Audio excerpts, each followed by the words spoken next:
welcome back to another devlog of my Persona fan game. Now, I know it's been a long time since the other devlog I made, and I do kind of apologize for taking this long to make another one. But hey, don't blame me, blame Metaphor Refantasio. All jokes aside, let us start this new devlog.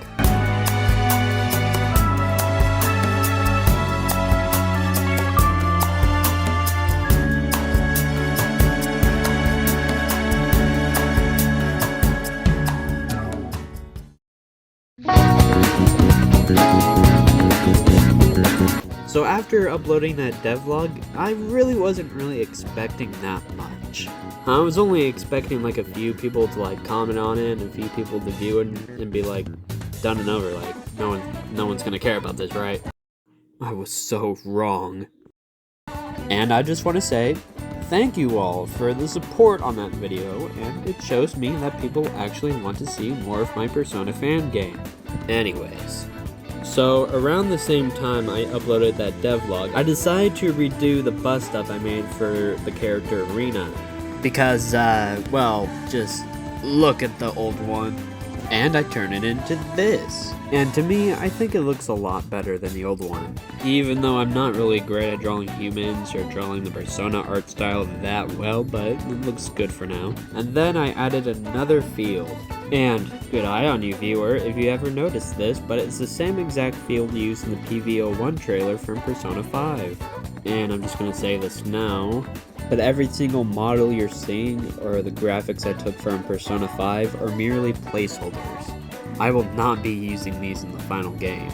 Anyways, with that out of the way, I also got movies in the game. Very cool, I know. And I just used the cutscene from Persona 5 as a placeholder, because, of course. Then I made a few shops functional, like the weapon shop and the item shop, and also the velvet room. I even got a basic name entry screen working, so you know you could name the protagonist anything. Oh, but you're not gonna believe this. I made all of April playable, and that doesn't sound too exciting. And it isn't really, but I got it all playable now. Beforehand, it was only like April 1st, so that's pretty cool. And a basic save feature, which is pretty cool. Alright, I'll get into something more interesting. Hey, do you hear that an Atlas employee got fired? Yes, you read that right.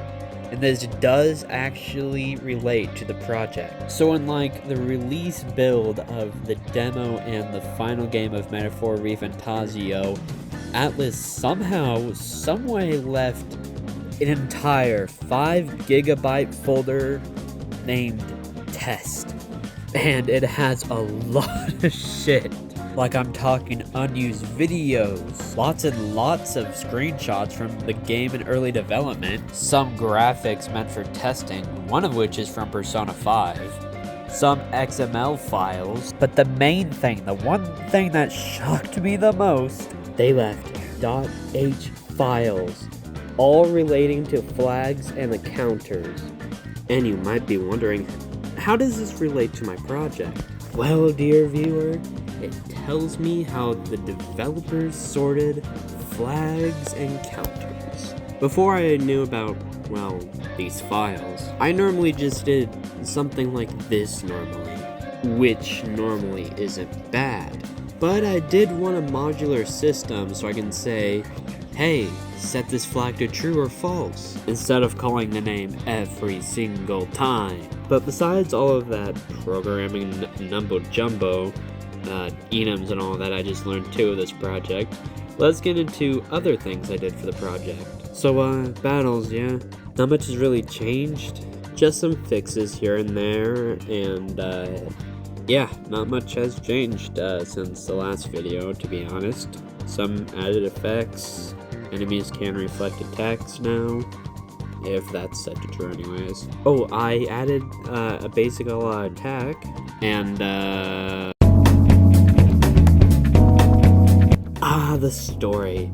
The thing that makes a Persona game. Now, the story hasn't really changed that much since the last video. You know, the goofy-ass story synopsis I made in the last video? But I did change a few things. like how the protagonists enter the other world. And kind of a dumb question, but do you guys remember a Dreamcatcher? I know that's a dumb question, but I haven't heard about one of those in a very long time. Anyways, I had an idea of the protagonist and the others just having one of these. I honestly don't know how they would even get these. I don't know, probably one of their family members or something have it, I don't know. But they would hold these while they're sleeping, and then they would get transported into the Dreamscapes. And the Dreamscapes are basically dreams, but distorted by the collective unconscious. And as you could probably tell, I'm not really the greatest writer, but a commenter on my last video named John Cena is my dad, great name by the way, said he was interested in writing for the project. So if any of you are actually interested on working on the project in any sort of way, you can contact me on Discord if you want. Just be aware though that I can't pay you, because I'm literally am broke right now. Anyways, with all that being said, let's move on. I also changed how the protagonist will summon their persona. So I thought of them just kind of distorting their bodies backwards. And then that's when they would summon the persona. It's not really that exciting compared to like Persona 3, 4, or 5, but nonetheless it's a decent method of summoning their persona. And if you guys know a better summoning method, then please leave a comment. And for the first time ever, I designed a persona. And here he is, the protagonist persona, Odysseus. Now I'm not really great at making a persona design. Somehow they are kinda hard to design for. And this is what I came up with. I kind of based his design off of Orpheus and Izanagi, with a bit of influence from Raoul. I also gave him this handgun, which I thought was kind of cool, which shoots out arrows. And yeah, it would have been more fitting to give him a bow and arrow, but I thought the handgun looked more cool than the bow and arrow. I digress. I also redesigned Yuto because, to be honest, the old design kind of looked more like professional looking than a slacker. So I gave him more of like a slacker appearance. I also kind of redesigned Rena a little bit. I just put her hair cover one eye, and I also gave her a headband, mostly because I thought it would look cooler. And because I knew one character had to have a headband, because have you seen how many characters have a headband in the Persona series? Anyway, so I also designed a mascot character for the game, and I'm realizing how much I am terrible at designing mascots. Anyway, so I don't really have a name for this character, but he's just a dog in a suit, and I thought that was cute. Not really much to say on him right now besides all that. Anyways, so now the thing you all have been waiting for. What is the main color of this fan game? Because, as you know, starting from Persona 3 to 5, they have a color assigned to them, mostly relating to like the themes of the story. And for right now, I thought indigo. Yep. And you might be asking, isn't that similar to Persona 3 since indigo is basically blue? Well, all I have to say to that is, yeah, but then again, this is a fan game, so who cares? And also some subcolors like royal and golden. Wait a minute. But that's basically it for the story.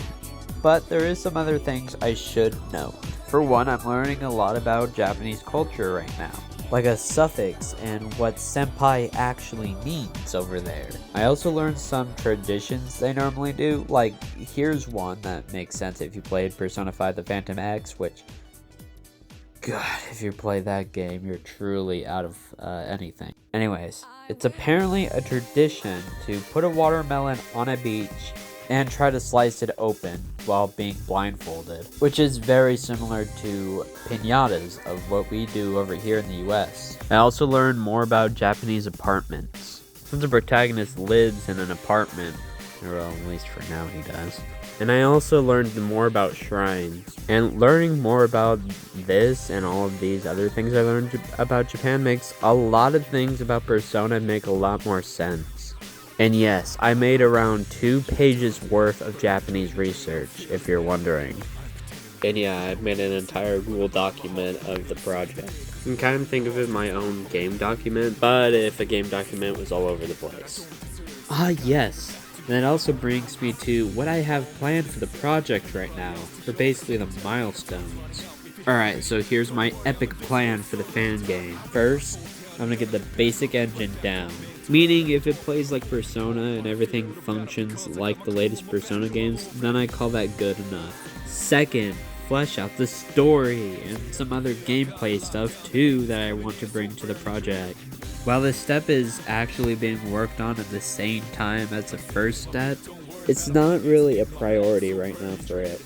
Well, mostly since I don't have a writer yet, but also most of my time and energy is just going to be working on the first step, you know. Third step, building to the release of a demo of the game, but I don't know how long's away that will be, but when I get to it, it will be for free. I do not condone paying for a fan game, that's just scummy behavior. Like, imagine you make a fan game and then you ask people to pay for it, even though you do not own the property and your game is basically terrible. Anyways, then after step 4 or 5, I lost count at this point, but this step is basically getting the game to completion, if it ever does. But I hope it does. And afterwards, if I feel like it, I could make a goofy-off spin-off, you know, for fun. Maybe a shitpost game, I guess. That'd be kind of funny. But that's basically all the milestones. When it comes to the first step of how far that's going, I'd say pretty far, actually, surprisingly. Like, it's not totally there to the whole Persona feeling or functionality thing, but it is pretty close to it. But there is a few more things I need to bring up for today for this devlog. And the first thing is a feature I want to bring back from the previous Persona games and the feature that was cut from Persona 5. You know it all well, it's... What's that supposed to mean? So what if I'm a girl? Am I supposed to just hide behind men all my life like my mom? Don't mock me like this. I never asked for your help. I'm fine on my own.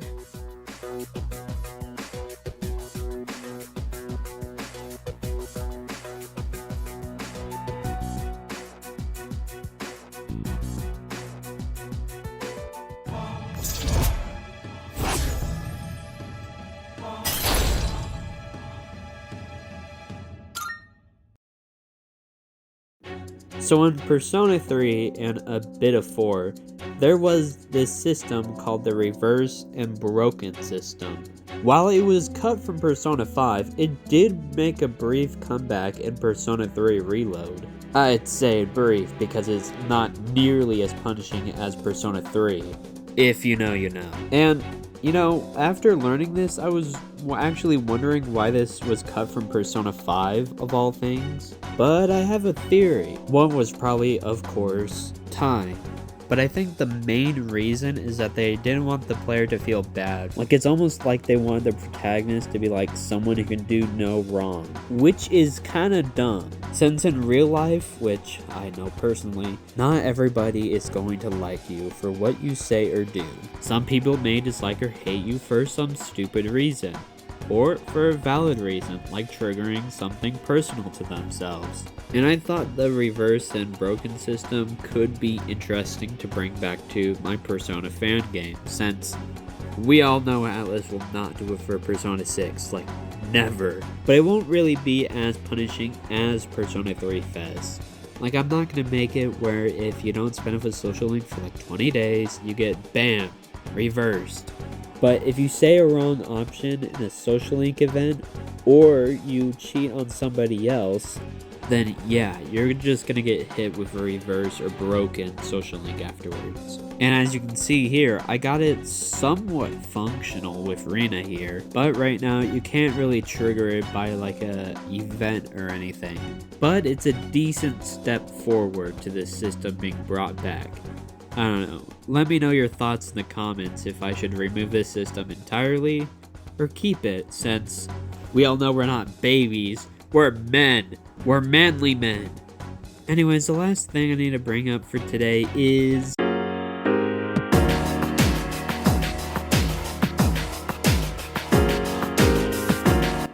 the other thing that makes Persona besides the gameplay, story, and community social link, whatever you like to call it.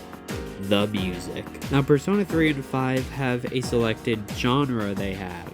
Like Persona 3 is basically rap, Persona 4 is pop, and Persona 5 is acid jazz. Now, what could the music genre be for this project? Like, maybe country? Okay, I'm sorry, not that.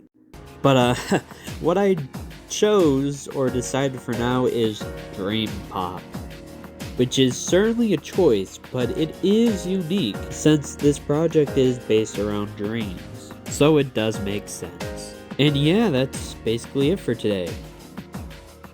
Okay, what do you mean I made songs for the project?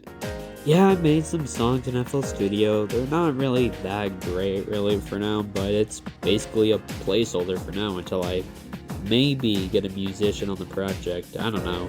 I'll show off a couple of songs here and you can give me your thoughts on them, but probably they sound terrible. I know. Anyways.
And that, ladies and gentlemen, is the end of this devlog.